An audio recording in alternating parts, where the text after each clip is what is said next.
Пожарные села Булгунихта Хангаласского улуса своими силами ремонтируют здание, в котором базируются. Почему возникла необходимость в ремонте и кто оказал поддержку огнеборцам, в сюжете Виолетты Засимовой.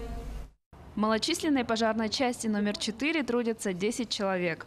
Начальник части, 4 начальника караула и 4 водителя. В их ведении не только село Булгунихтах, но и островное село Тайонары.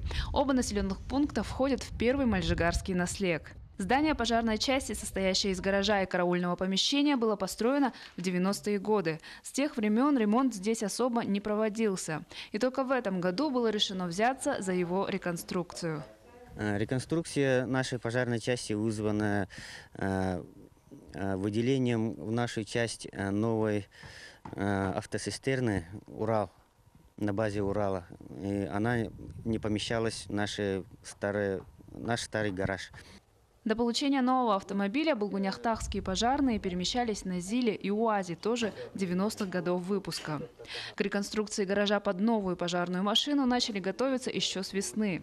Своими силами заготовили пиломатериалы. На помощь также пришли коллеги с других пожарных частей района. Не остались в стороне родной наслег и крупные предприятия Улуса. Да, мы со своей стороны помогли пилорамой. Еще нам с района помог базальтовый завод строительных материалов наш. И главным спонсором тоже очень нам помог Алиш Давидович Мамедов, Якутцемент.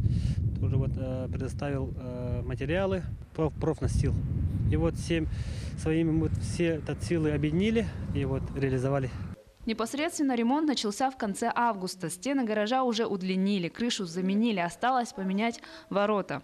Также необходимы внутренние отделочные работы, работы по утеплению и уборка строительного мусора.